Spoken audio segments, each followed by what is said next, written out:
Enter the midfield left downwind to runway 32. Okay, report a 2-mile base. Enter final runway 32. Make straight in runway 32. What does any of this mean, and why does it matter to you as a pilot on an online network flying VFR? Well, I'll tell you why right now.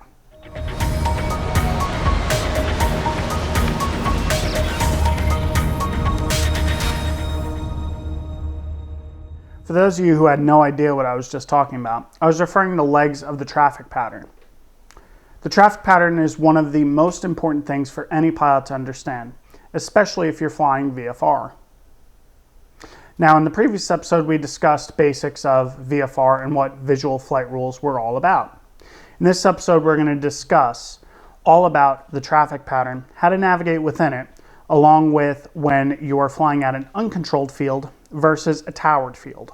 Before we get started, for those of you who are interested, I stream on Twitch every Monday, Wednesday, Friday, and Saturday, streaming flight sim and air traffic control content. If you're interested in seeing me do that live or learn a little more, feel free to come in, follow, and ask questions because I always like to engage with the audience. The traffic pattern is something that every pilot has to learn. Whether it be virtual or real world, understanding legs of the traffic pattern is one of the first fundamental things you learn as a pilot. So, in this case, I've chosen to go to a nearby field that I'm familiar with. That's Kilo Bravo Lima Mike, also known as Monmouth Executive Airport. In this example, we're going to be using runway 32 for our traffic pattern. You can see also within the information here that the airport is managed by New York Center for your en-route control. That's your ARTCC. And the TRACON that manages this airport is McGuire Approach. What's important to you as a pilot is strictly the CTAF frequency. And the CTAF stands for Common Traffic Advisory Frequency. So, when you're flying on online networks, every network has a different way of dealing with CTAFs. For example, VATSIM likes to use a global CTAF, or what they refer to as Unicom, of 122.8. However, POSCON, which is another online network, likes to use the real-world frequencies. So on POSCON, if you're flying, you're going to be tuning to the real-world CTAF frequency of Kilo Bravo Lima Mike. But on VATSIM, you would tune to the generic 122.8. These are small differences that you have to learn with every single network. If we take a look here at Monmouth Executive Airport, you can see that I've highlighted runway 3214 to be very obvious to you. If we refer to the sectional chart, which you guys will learn more about in another episode of how to read sectional charts, you'll see that there's no indication of the direction of pattern that the runway is going when you're managing flights in the traffic pattern. So that would mean that it is left closed traffic. And why do I know that it's left? If it is not stated as right, which is usually indicated by RP, Romeo Papa, if it's not indicated on there, it's assumed to be left closed traffic. You can also check other websites like AirNav, which can give you the information exact to tell you what direction of traffic if you're unsure. Now the important part, understanding the legs of the traffic pattern. There are 5 main legs to a traffic pattern you need to understand. There's the upwind, or the departure end, the crosswind, the downwind, the base, and the final. These 5 legs are extremely important to know because when you're reporting on CTAF to other pilots, they will be able to know exactly where you are in the pattern. So, for example, if I was in the pattern and I reported I'm midfield left downwind for runway 32, any other pilot's going to be looking for the left side of the pattern and looking at the midfield point of it to see if they can find an aircraft that is flying at that exact point. And most likely you will find it. It's important that you're very accurate in your calls.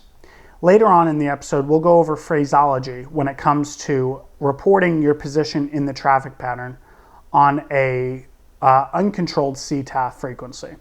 And when I say uncontrolled, it means there's no tower at this airport. also known as Class Golf airspace. So if we go to this animation, we can see the 5 legs of the traffic pattern. The aircraft departs off the runway and begins their climb out to 1,000 feet above ground level, assuming that they're a propeller-based aircraft, not a turboprop or a jet.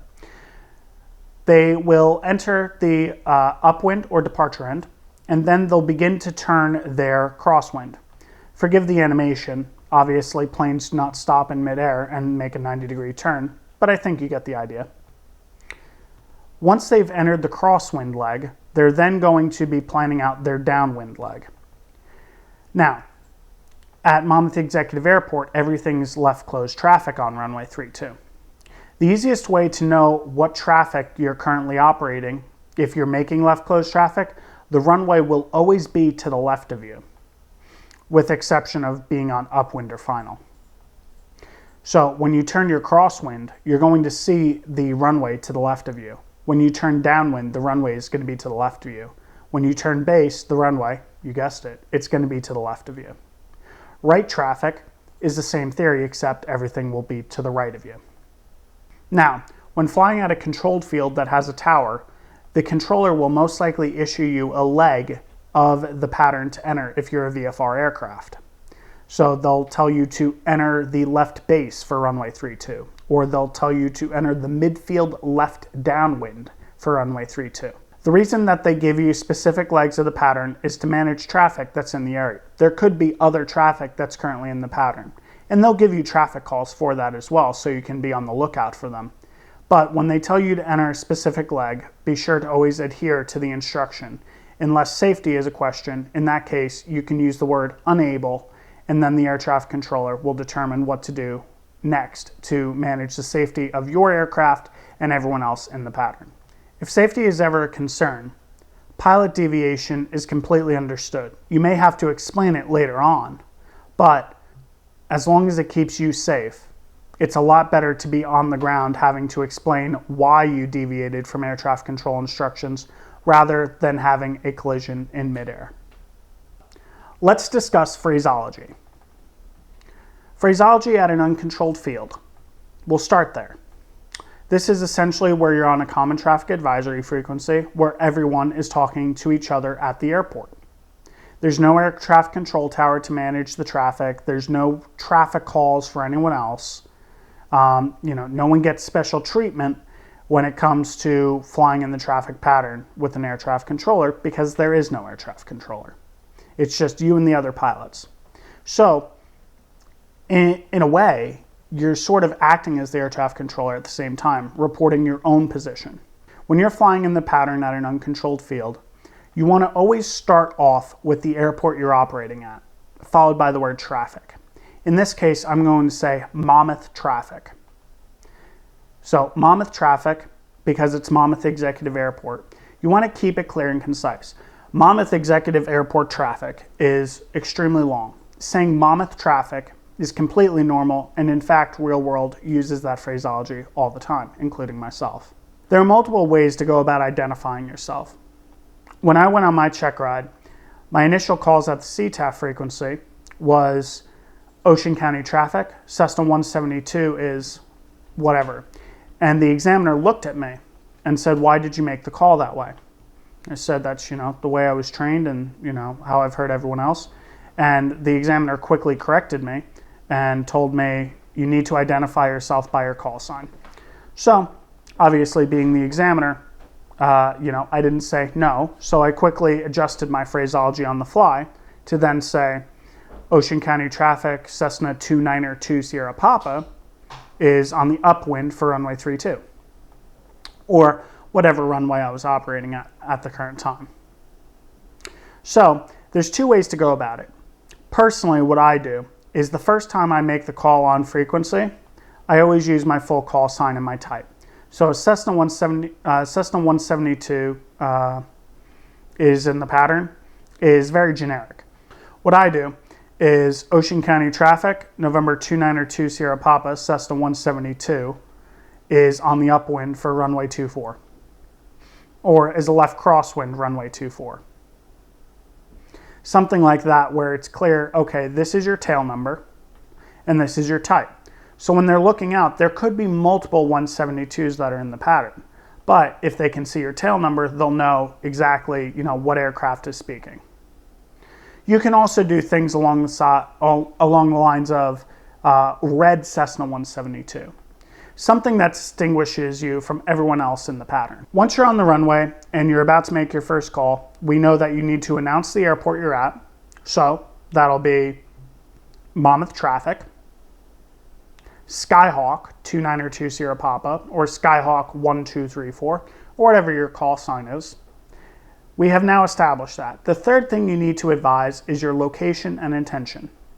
In this case, if you're holding short of the runway and you plan to do left closed traffic, you'll say Monmouth Traffic, Skyhawk 2920 Papa, departing runway 32, left closed traffic. Monmouth Traffic. You'll notice that at the end, you say the identifier of the airport one more time. So it always starts and ends with the identifier of the airport, and all the stuff in between is the information about your intentions and who you are. So we know that we're operating at Monmouth at this point. We know that we're Cessna Skyhawk 1234 or what have you. And we know that this Skyhawk, who's announcing on frequency, plans on departing runway 32 for left closed traffic. So everyone in the area expects to see a Skyhawk rolling down the runway, going to climb straight out, 700 feet, they're going to start a left turn, and they're going to stay within the pattern of the airport. Your next call, once you're actually in the air and you're about to turn crosswind, is very similar. This time, they already know who you are. Typically what I do is I amend the call sign to the last 3 digits and my type. So it would be Monmouth Traffic, Skyhawk 20 Papa, turning a left crosswind, runway 32, Monmouth Traffic. So that indicates I'm in the pattern for runway 32, I'm doing left closed traffic, and I'm about to turn a crosswind. That allows everyone to know exactly my position. Your next call, again, is similar. You're turning the downwind now. Monmouth Traffic, Skyhawk 20 Papa, turning a left downwind, runway 32, Monmouth Traffic. Now everyone knows exactly where you are. So your next call is going to be Monmouth Traffic, Skyhawk 1234, turning a left base, runway 32, Monmouth Traffic. Again, in this point, you're going to be starting your descent out of the pattern altitude to obviously enter final and land. Your final call that you should make should be obviously that you're entering final. So Monmouth Traffic, Cessna 1234, turning final, runway 32, Monmouth Traffic. Note that I didn't say a left final versus a right final, because final is final. It's straight in. There is no left versus right final. It's just final. Now, what I personally like to do is amend that call to advise my intentions of what I'm going to do once I get to the actual asphalt of the runway. So if I plan on doing a touch and go, I'm going to say Monmouth Traffic, Skyhawk 1234, turning final, runway 32, touch and go, Monmouth Traffic. That advises everyone in the pattern and who's on the ground perhaps waiting for departure that I don't plan on stopping on the runway or taking a while to roll off the runway or something else. They know exactly that I'm going to land on the runway, full power, take off again. Now, keep in mind if safety is ever a concern to you, let's say that it's an unstable approach or you get a gust of wind that, doesn't allow you to land safely and you have to go around, that's perfectly fine. In fact, it's encouraged because, you're being a safe pilot. But if you do have to execute a go-around, be sure to announce that on the Common Traffic Advisory frequency. Monmouth Traffic, Skyhawk 1234, going around runway 32. Monmouth Traffic. There's a saying, aviate, navigate, communicate. The first step is aviate. That means fly the plane. Keep the plane moving, keep it away from the ground unless you're trying to land. Keep it away from any obstacles, keep yourself safe. Navigate. Where are you? Where are you going? How long will it take you to get there? Is there anything in the way? And then the last thing is communicate. So, in the case of a go-around, the first thing you're going to say is if you're starting to execute a go-around with flaps up and full power and all that fun stuff, you're not going to immediately be like, oh, we're going around. You're going to focus on getting the aircraft in the takeoff configuration again so that you can climb out again. You don't need to tell everyone about it. trust me, they're probably going to be watching and say, oh, that guy's going around. But you don't have to announce it immediately. Fly the plane first. Then figure out, once you're stable on your departure end and climbing out, what are your plans for navigation? Are you staying in the pattern? Are you flying out? What are you doing? Have that plan in place. Then once that's all cohesive in your head, then announce it on frequency. Simply enough, Monmouth traffic, Skyhawk 1234, going around runway 32, staying in the pattern. I hope this video was helpful in understanding operations of the traffic pattern and how it works with VFR aircraft. My advice to you is, if it's one of your first times on a network, to spawn in at an uncontrolled field where you're on a CTAF frequency that's published, or in the case of VATSIM, where you use a common frequency of 122.8, and advise your intentions there. Remember, every network's different, and every network has its own procedures when it comes to the realism. In this case, VATSIM, as of 2020, what month are we in? We're in September. So as of September 2020, everything is on what they call Unicom 122.8. So you still advise all your intentions on that same frequency. But on another network, such as the Positive Control Network, POSCON, you're going to be using the real-world published frequencies. So if the CTAF frequency is 123.0, you're going to tune to 123.0, and you're going to announce your intentions there. Guys, if you have not subscribed to the channel, be sure to press the subscribe button. I'm trying to get myself to 100 subscribers here so I can actually get a vanity URL for you all. And I try to upload at least one piece of aviation related content every single week. So be sure to press the subscribe button and click the notification bell so that you're alerted and one of the first to be able to comment in that comment section first, as you guys all like to do. I don't understand the hype about it, but whatever floats your boat. And again, if you guys are interested in asking me more questions, feel free to ask in the comments, or you can come to my Twitch. I stream on every Monday, Wednesday, Friday, and Saturday. And you guys can tune in there and feel free to ask me anything related to aviation there. And hope you guys enjoyed this content, and I'll see you on the next one.